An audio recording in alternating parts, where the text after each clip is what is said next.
नाज़रीन, आपके ज़हनों में बहुत से सवालात आते होंगे। इज़राइल को अमेरिका की इतनी हिमायत क्यों हासिल है? चाहे सियासी मैदान हो, गज़ा के मासूम बच्चों का, फ़लस्तीनियों का जो सौदा किया गया, इज़राइली आबादकारियाँ, मशरिक़ वस्ता की जंगें, ईरान के ख़िलाफ़ मुसलसल महाज़ाराई, ये सिर्फ़ जुग़राफ़ियाई मफ़ादात की कहानी है या फिर इसके पीछे कोई और नज़रिया भी मौजूद है? नाज़रीन, इसके पीछे एक मज़हबी नज़रिया मौजूद है जो सियासत को मजहबी रंग देने की कोशिश कर रहे हैं, और इस नज़रिए को क्रिश्चियन ज़ायनिज़्म कहा जाता है। ये सिर्फ एक सियासी सोच नहीं, बल्कि एक ऐसा मजहबी और सियासी नज़रिया है जिसके मुताबिक इज़राइल का क़याम, उसकी तोसी, यरूशलेम पर मुकम्मल कब्ज़ा और मशरिक़ वस्ता की जो मुसलसल कशीदगी है, वो बाइबल की पेशनगोइयों का हिस्सा समझी जाती है।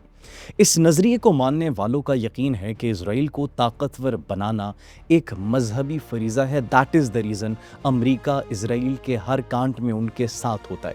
इस सोच की बुनियाद 19वीं सदी में एक बरतानवी मजहबी रहनुमा जॉन नेल्सन डैरबी ने रखी, जिन्होंने दुनिया की तारीख़ को मुख्तलिफ मजहबी मराहिल में तकसीम किया। बाद में यही नज़रिया अमेरिका के ताकतवर मजहबी और सियासी हलकों तक पहुँच गया। नाज़रीन, वक्त गुजरने के साथ साथ क्रिश्चियन ज़ायनिज़्म, यहूदी सहूनियत जो है, अमरीकी सियासत में एक बहुत बड़ी ताकत बन गया। ख़ास तौर पर करोड़ों इवेंजेलिकल ईसाई इस नज़रिए से मुतासिर हुए, और यही लोग आज अमेरिका में एक बहुत बड़ा वोट बैंक समझे जाते हैं। इसलिए अमेरिकी सुदूर के लिए इज़राइल की मुखालिफत करना तकरीबन नामुमकिन हो चुका है। इसी दबाव के तहत अमेरिका ने अपना सिफारत खाना यरूशलेम मुंतकिल किया, इज़राइल को मुसलसल फ़ौजी इमदाद दी, और अक़वाम मुत्तहिदा में इज़राइल के ख़िलाफ़ जितनी भी करारदादें पेश की गई, उन तमाम करारदादों को वीटो किया। अब इस नज़रिए ने हज़रत ईसा अलैहिस्सलाम की मोहब्बत, रहम और अमन की तालीमात को पसे मंज़र में धकेल दिया है, जबकि जंग, तसादुम और आर्मेगेडोन जैसे तसव्वुरात को ज़्यादा अहम बना दिया। जो हकीकी मजहबी रहनुमाई थी, उसको पीछे धकेल दिया गया। और इसी सोच के तहत लैंड फॉर पीस, यानी ज़मीन के बदले अमन के फार्मूले, फ़लस्तीनी रियासत या यरूशलेम की तकसीम की मुखालफत की जाती है, क्योंकि इसे खुदा के वादों के ख़िलाफ़ समझा जाता है। और इसी वजह से फ़लस्तीन का मसला अब सिर्फ़ ज़मीन या सियासत का तनाज़ा नहीं रहा, बल्कि एक मजहबी और नज़रियाती जंग बन चुका है। नाज़रीन, यही वो सोच है जिसने मशरिक़ वस्ता में अमन को सबसे ज़्यादा नुकसान पहुंचाया, क्योंकि जब जंग को मुक़द्दस पेशगोई बना दिया जाए तो फिर मुज़ाकरात, इंसानी हुकूक़ और आलमी क़वानीन कमज़ोर पड़ जाते हैं, यहाँ तक कि भेड़ बकरियों तक को मार देने की बातें की जाती हैं। आज सवाल ये है कि गज़ा में तबाही के बावजूद अमेरिका इज़राइल को जदीद तरीन हथियार क्यों फराहम करता है? बिलियंस ऑफ डॉलर्स के हथियार, इज़राइली आबादकारियों के ख़िलाफ़ करारदादें बार बार वीटो क्यों की जाती हैं?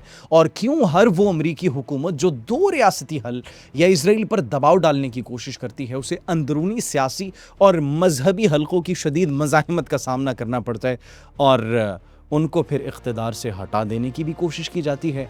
इसकी सबसे बड़ी वजह नाज़रीन यही क्रिश्चियन ज़ायनिस्ट लॉबी है।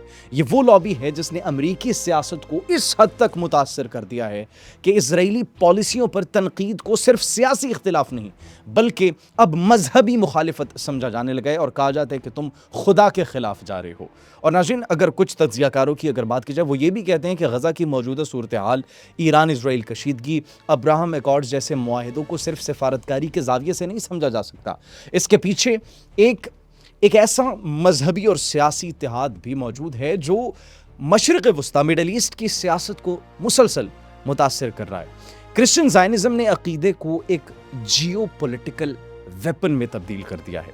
एक ऐसी सोच जो मुसलसल जंग, कब्ज़े, आबादकारियों और तबाही को पेशगोई का हिस्सा करार देती है, जबकि मासूम फ़लस्तीनी नस्लों से अपने घर, अपनी ज़मीन और अपनी ज़िंदगियाँ खोते चले जा रहे हैं। और शायद यही वजह है कि आज भी मशरिक़ वस्ता में पायदार अमन एक ख्वाब दिखाई देता है, क्योंकि जब सियासत पर मजहबी पेशगोइयों का साया हो तो फिर अमन से ज़्यादा जंग ये ताकतवर हो जाती है।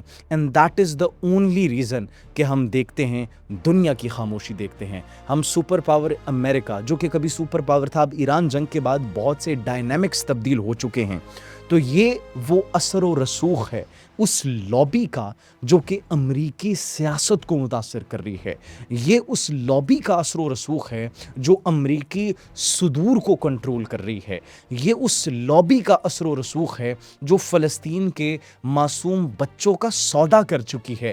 یہ اس لابی کا اثر و رسوخ ہے جس نے ہزاروں کی تعداد میں، لاکھوں کی تعداد میں فلسطینیوں کو شہید ہونے دیا اور اس کے باوجود ایک بھی قرارداد ان کے حق میں پاس نہیں ہونے دی، بلکہ اپنی ناجائز اولاد اسرائیل کو بچانے کے لیے ہر اس قرارداد کا ویٹو کیا جو کہ ان کے خلاف international level per, on global level بہت سے ممالک کی جانب سے اٹھائی گئی، because there was only one single country, اور وہ صرف اور صرف امریکہ تھا جو کہ ان کی پشت پناہی کر رہا تھا، جو کہ ان کے مفادات کا تحفظ کر رہا تھا.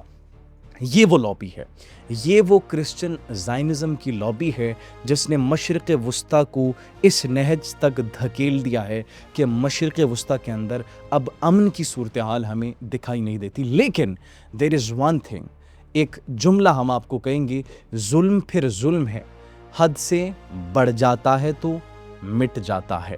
تو ظلم چاہے جتنا مرضی ظلم کیا جائے، ایک سرٹن لیول تک آپ ظلم کر سکتے ہیں، اس کے بعد ظلم نے آخر مٹنا ہے. اور وہ کیا خوبصورت قرآن پاک میں فرمایا گیا اللہ سبحانہ وتعالیٰ کی جانب سے کہ جاء الحق و زہق الباطل ان الباطل کان زہوقا، کہ حق بے شک کامیاب ہوگا، حق کی فتح ہوگی، اور باطل جو ہے وہ نیست و نابود ہوگا، اور بے شک باطل مٹنے والا تھا. تو ایک وقت ایسا آئے گا جو کہ پوری دنیا دیکھے گی کہ حق کی جیت ہوئی ہے، اہل فلسطین کی جیت ہوئی ہے، غزہ کے معصوم بچوں کی جیت ہوئی ہے. لیکن this was actually the lobby, this was actually the plan. یہاں پر صرف جیوگرافیکل انٹرسٹس نہیں ہیں، یہاں پر صرف پولیٹیکل انٹرسٹس نہیں ہیں، یہاں پر صرف سوشل انٹرسٹس نہیں ہیں، یہاں پر صرف اکنامیکل انٹرسٹس نہیں ہیں، بلکہ یہ مفادات کی وہ جنگ ہے جس میں مذہب کو شامل کیا گیا ہے. مذہبی رنگ دے کر ان لوگوں کے جذبات کو استعمال کرتے ہوئے فلسطینیوں کا ناحق خون بہایا جا رہا ہے. اور یہ وہ لابی ہے جو کہ آج تک کبھی بھی غزہ کے، فلسطین کے مسئلے کو حل نہیں ہونے دے رہی. اور یہ وہ لابی بھی ہے ناظرین جو کہ پاکستان کے خلاف ہے. ان کا اصل ہدف مسلمان ممالک ہیں، ان کا اصل ہدف ایک کمزور مشرق وسطیٰ ہے، ان کا اصل ہدف وہ کمزور مشرق وسطیٰ کے ممالک ہیں، عرب ممالک ہیں جن کے اندر اتنی طاقت نہ ہو، جن کے اندر اتنی سکت نہ ہو کہ وہ اسرائیل کو کنفرنٹ کر سکیں، اور وہ اس مقصد میں کامیاب ہوتے چلے جا رہے ہیں. لیکن یہ سوچنے کا وقت ہے امت مسلمہ کے لیے، کیونکہ امت مسلمہ اگر متحد نہیں ہوگی، یکجا نہیں ہوگی، تو تب تک ان کو ان کے مقاصد میں ہرایا نہیں جا سکتا. فی الوقت اتنے ناظرین، کمنٹ سیکشن میں اپنی قیمتی رائے سے ہمیں ضرور آگاہ کیجیے گا. آپ کو یہ ویڈیو کیسی لگی؟ اپنا بہت خیال رکھیے. اللہ نگہبان.